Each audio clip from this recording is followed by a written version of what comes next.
Welcome back to Wake Up Carolina. With us today, Rev. If you start getting on the schedule and calendar of some of these high-ranking senior senators, you'll end up on the Sean Hannity show or in a Washington newspaper. National news for us. We got famous.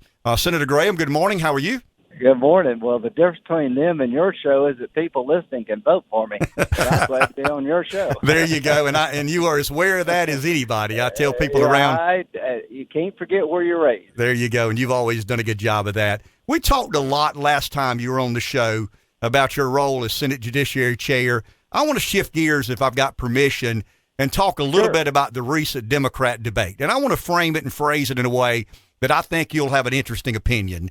It's never concerned me that there was an element in politics talking about socialism and redistributionism and collectivism and radical liberalism. Senator, what concerns me now is there may be an appetite amongst a certain element of our electorate. From your perspective, I know where you stand. I know you're a Republican. I know you're a conservative. I know you believe in the American ideals and principles that most South Carolinians do.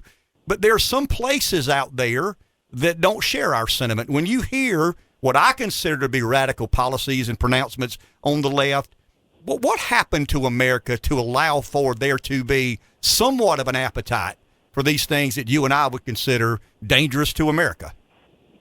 Yeah, that's really a great question.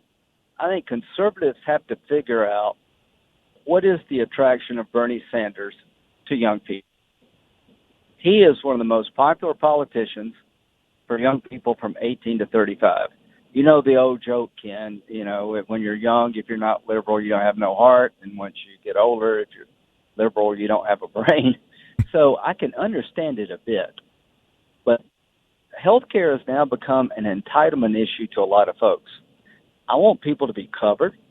I want people to have access to affordable health care, but I don't want the government being the only person you can get it from. So the question is, what is it about the Bernie message that resonates with young people? What is it about Elizabeth Warren's message that is allowing her to push the former vice president more and more each time? I just think what we've got to do as conservatives is play it out. So here's what I tell people.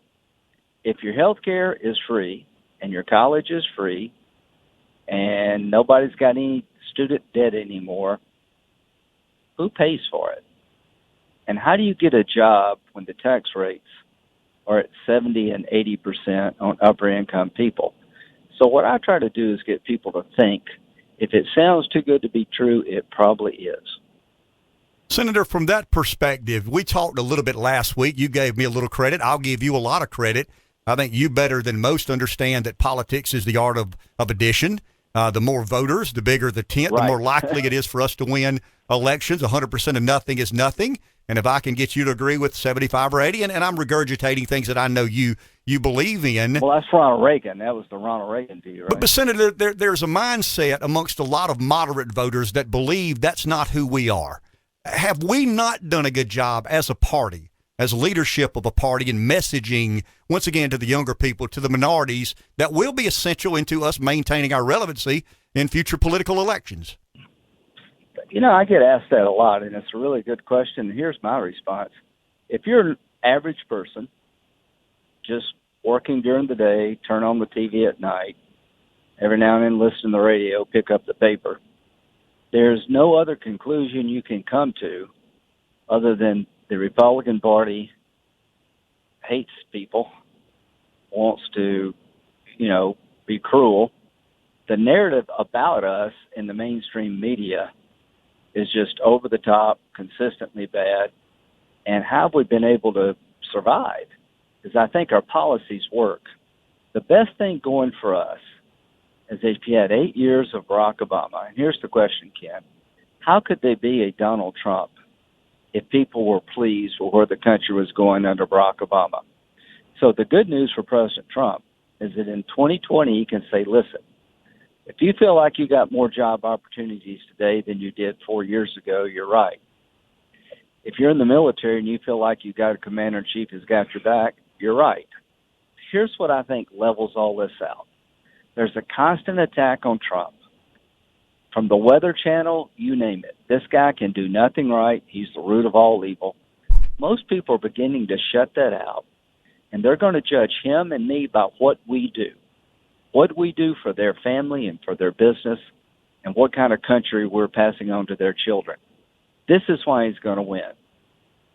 Most people are going to believe. Go ahead. No, you go ahead. I'm sorry, I interrupted you. Well, most people are not going to buy the idea that if you turn coming into the country to a parking ticket offense, decriminalize illegal entry, and provide health care free to legal immigrants, most people understand that's an open invitation to be run over by more illegal immigrants.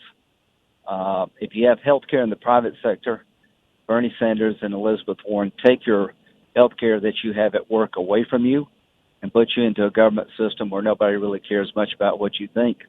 I think these policies are going to go too far, and I think what Trump has done on the economy and keeping us safe is going to be the reason he wins.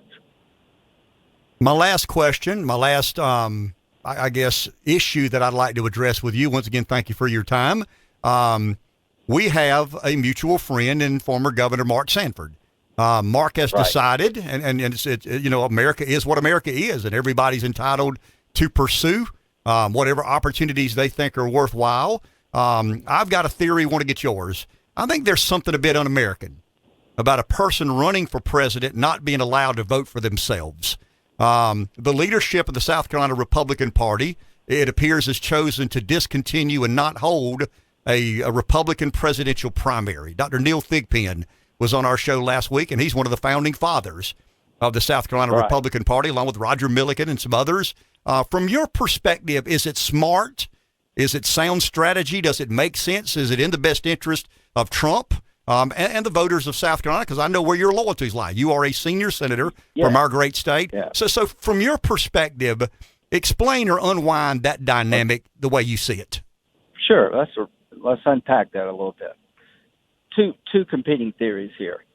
Everybody should be subject to competition, me included, President Trump included, is a Democratic theory that's stood the test of time. Parties are picking a nominee. That's different than general election politics, but it's still important, to have people be challenged. We did not have a primary in South Carolina for President Bush 43, and we didn't have a primary for President Reagan in their second term. The question is, does Trump fall in the category of being good enough president that will you do the same thing for him that you did for Reagan and you did for Bush 43 when they were incumbents? And I would say yes.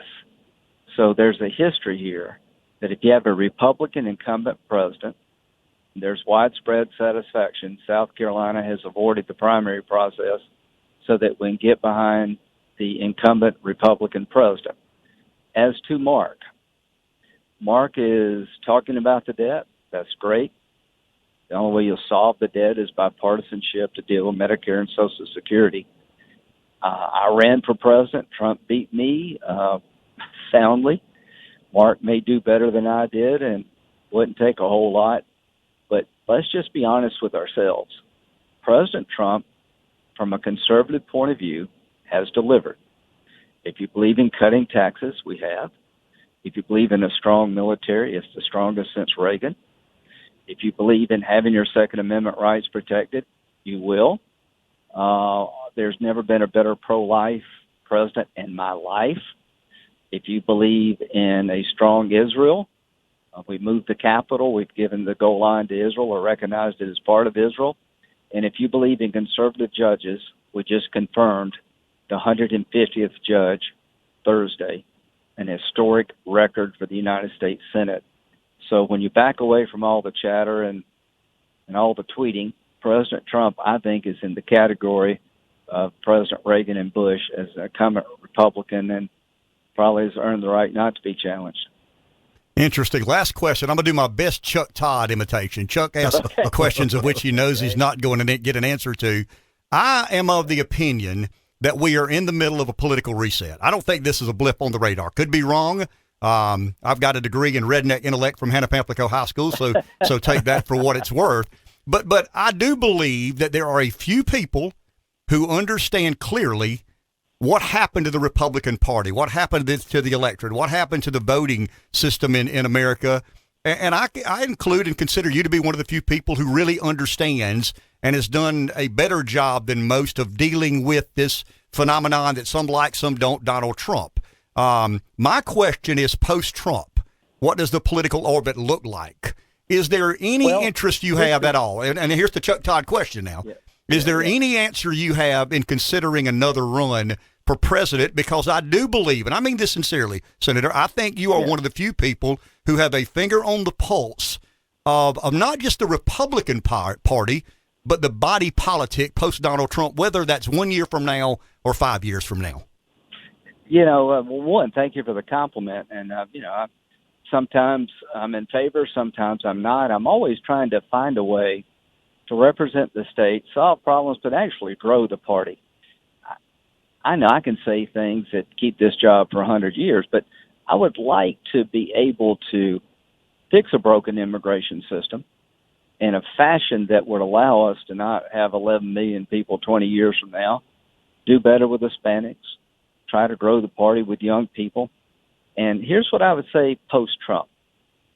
If he keeps doing what he's doing, and I think he'll get a second term, he's been the most conventional Republican in so many ways, even though he's so unconventional. To the extent that policy matters as a conservative, Donald Trump has delivered. So what would we do post-Trump? I think we just have to build on his successes. As to me, here's what I've come to realize. Being chairman of the Judiciary Committee is a real honor, and it's a good opportunity. I'm moving up in the Senate. I'm in a position now to have a bigger say. I've traveled over to Iraq and Afghanistan 56, 57 times, and I think I'm a pretty good voice for those who are in this fight.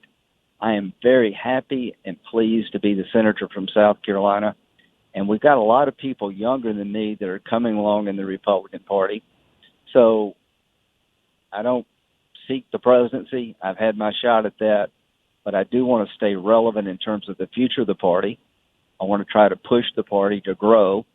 I want to try to sell conservatism as wide as I can, and I want to keep representing the people of South Carolina as effectively as possible. So I'm good, and thank you for the compliment, but President Trump is a phenomenon that we will not see again in our lifetime, or maybe ever, but when you look at his policies, I hope they continue.